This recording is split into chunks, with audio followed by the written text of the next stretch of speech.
Lecture du livre du prophète Daniel. La nuit, au cours d'une vision, moi, Daniel, je regardais. Des trônes furent disposés, et un vieillard prit place. Son habit était blanc comme la neige, et les cheveux de sa tête comme de la laine immaculée. Son trône était fait de flammes de feu, avec des roues de feu ardent. Un fleuve de feu coulait, qui jaillissait devant lui. Des milliers de milliers le servaient, des myriades de myriades se tenaient devant lui. Le tribunal prit place et l'on ouvrit des livres. Je regardais, au cours des visions de la nuit, et je voyais venir, avec les nuées du ciel, comme un fils d'homme. Il parvint jusqu'au vieillard, et on le fit avancer devant lui. Et il lui fut donné domination, gloire et royauté. Tous les peuples, toutes les nations et les gens de toutes langues le servirent. Sa domination est une domination éternelle, qui ne passera pas, et sa royauté, une royauté qui ne sera pas détruite.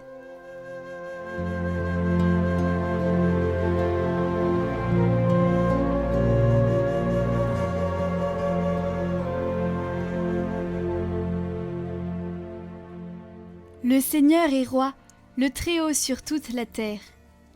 Le Seigneur est roi, exulte la terre. Joie pour les îles sans nombre.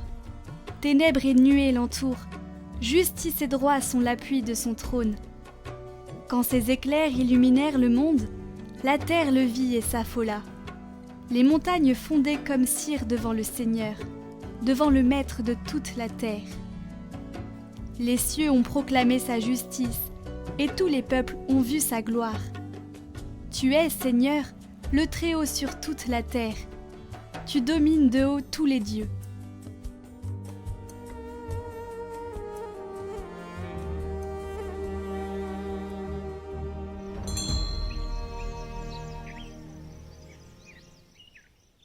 Évangile de Jésus-Christ selon saint Marc. En ce temps-là, Jésus prit avec lui Pierre, Jacques et Jean, et les amena eux seuls à l'écart sur une haute montagne. Et il fut transfiguré devant eux. Ses vêtements devinrent resplendissants, d'une blancheur telle que personne sur terre ne peut obtenir une blancheur pareille. Élie leur apparut avec Moïse, et tous deux s'entretenaient avec Jésus.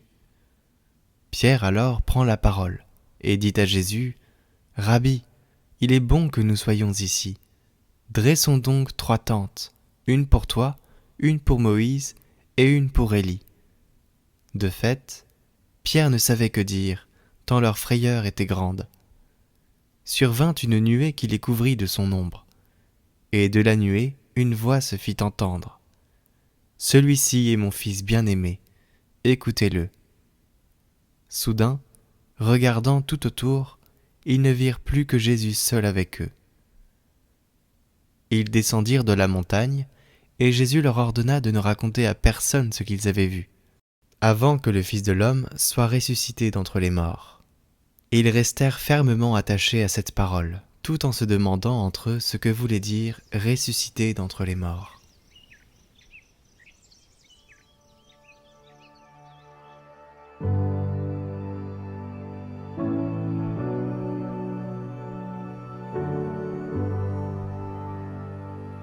Quoi d'étonnant que le visage de Jésus soit devenu comme le soleil puisqu'il était lui-même le soleil. Il était le soleil mais caché derrière un nuage. Maintenant, le nuage s'écarte et il resplendit pour un instant. Quel est ce nuage qui s'écarte ? Ce n'est pas la chair elle-même, mais la faiblesse de la chair qui disparaît un moment. Ce nuage, c'est celui dont parle le prophète.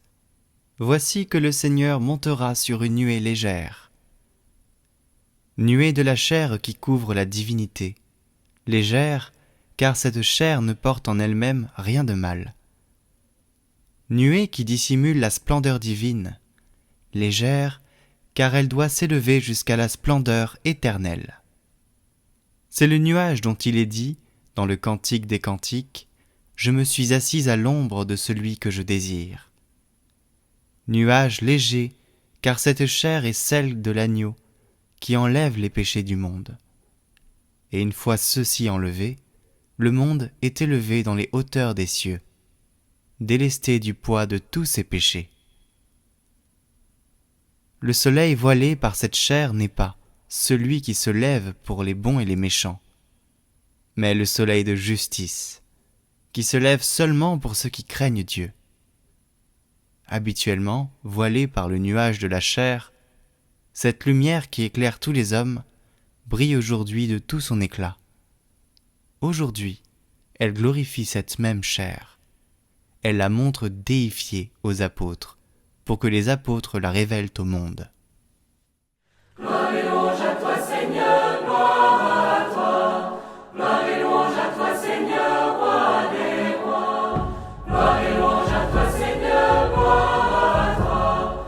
Gloire et louange à toi, Seigneur, roi des rois. Gloire et louange à toi, Seigneur, gloire à toi. Gloire et louange à toi, Seigneur, roi des rois. Gloire et louange à toi, Seigneur, gloire à toi. Gloire et louange à toi, Seigneur, roi des rois.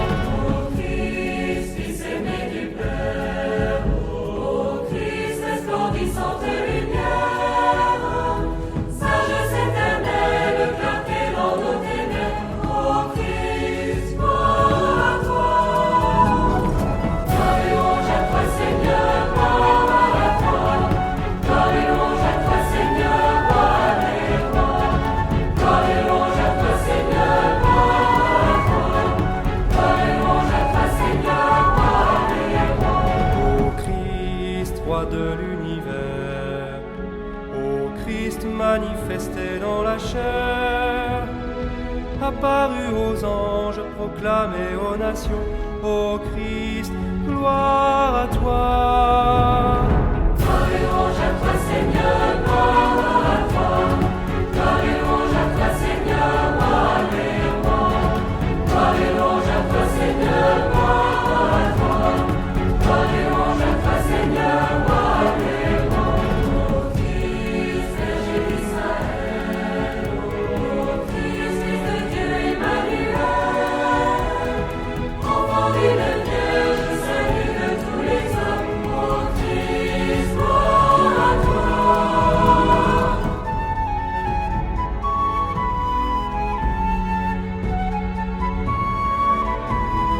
Gloire et louange à toi, Seigneur, gloire à toi. Gloire et louange à toi, Seigneur, roi des rois. Gloire et louange à toi, Seigneur, gloire à toi. Gloire et louange à toi, Seigneur, roi des rois. Ô Christ, Dieu, nous t'adorons. Ô Christ, nos vies, nous te les offrons. Tournés vers le Père, dans l'esprit nous chantons. Ô Christ, gloire à toi. Gloire et louange à toi, Seigneur, gloire à toi. Gloire et louange à toi, Seigneur, roi des rois. Gloire et louange à toi, Seigneur, gloire à toi. Gloire et louange à toi, Seigneur, roi des rois.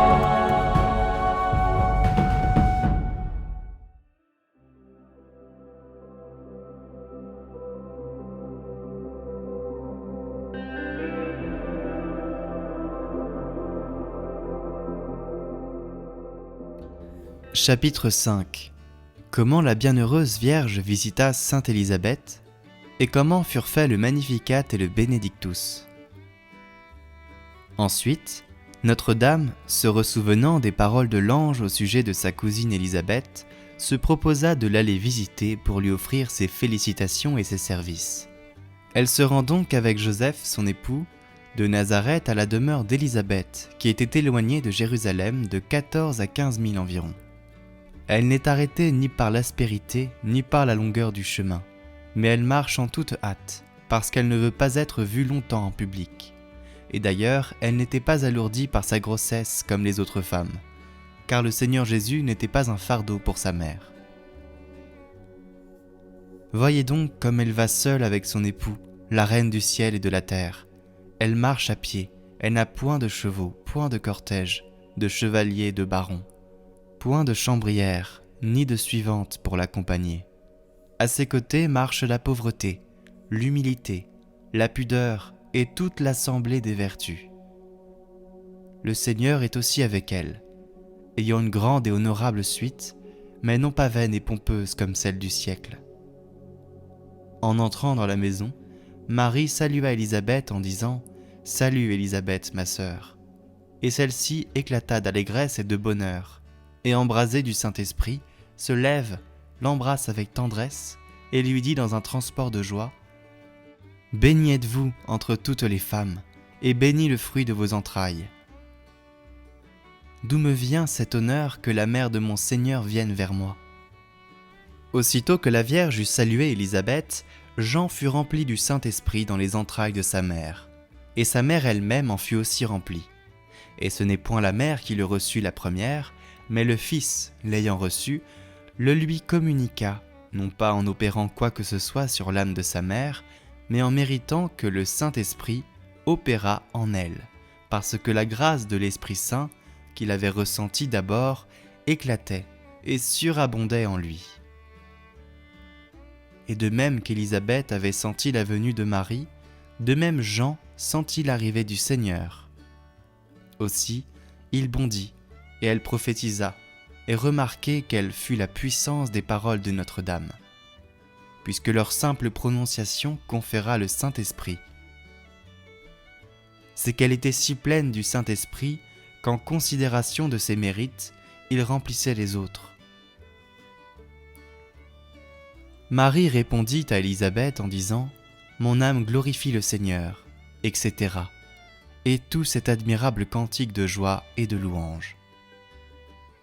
Ensuite, quand elles s'assirent, la très humble Notre-Dame, choisissant la dernière place, se mit aux pieds d'Élisabeth. Mais Élisabeth ne le voulut pas souffrir, et se levant, incontinent, la releva et la fit asseoir à côté d'elle. Alors Marie s'enquiert de la conception d'Élisabeth, et Élisabeth de celle de Marie. L'une et l'autre, elles s'en entretiennent, avec bonheur. Elle glorifie Dieu et passe des jours d'allégresse dans les actions de grâce.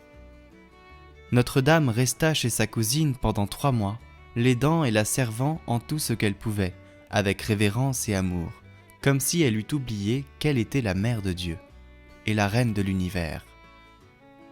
Quelle maison, quelle chambre, quel lit que ceux où demeurent et reposent ces 2 mères portant de tels fils dans leur sein, Marie et Jésus, Élisabeth et Jean.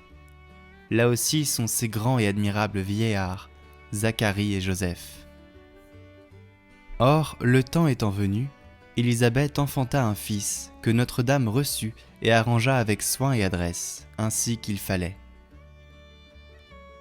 Et le petit enfant la regardait comme avec intelligence. Lorsque Marie voulait le rendre à sa mère, il tournait son visage vers elle seule, ne se plaisait qu'avec elle, et elle jouait avec lui, l'embrassait et le caressait tendrement.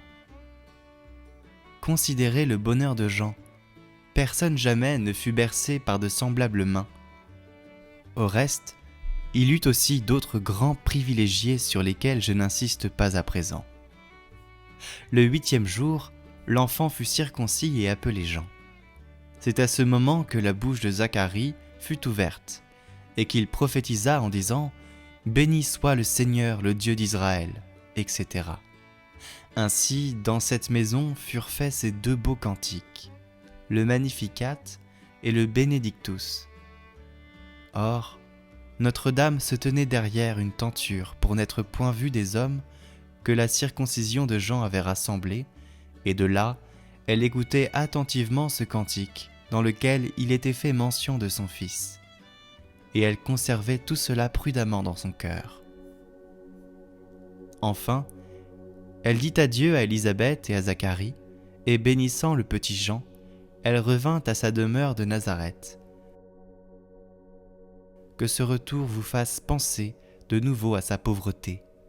La voilà qui se dirige vers sa maison, où elle ne va trouver ni pain ni vin, ni rien de ce qui lui est nécessaire, car elle n'a ni bien ni argent.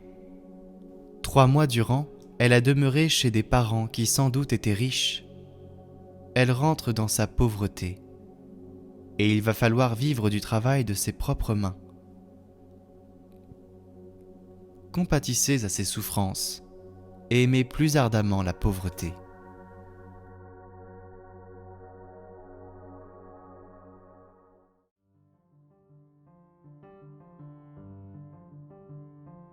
Les œuvres visuelles que vous voyez dans ces vidéos sont toutes réalisées pour Catoglade, spécialement pour l'occasion de ce parcours des méditations de la vie du Christ.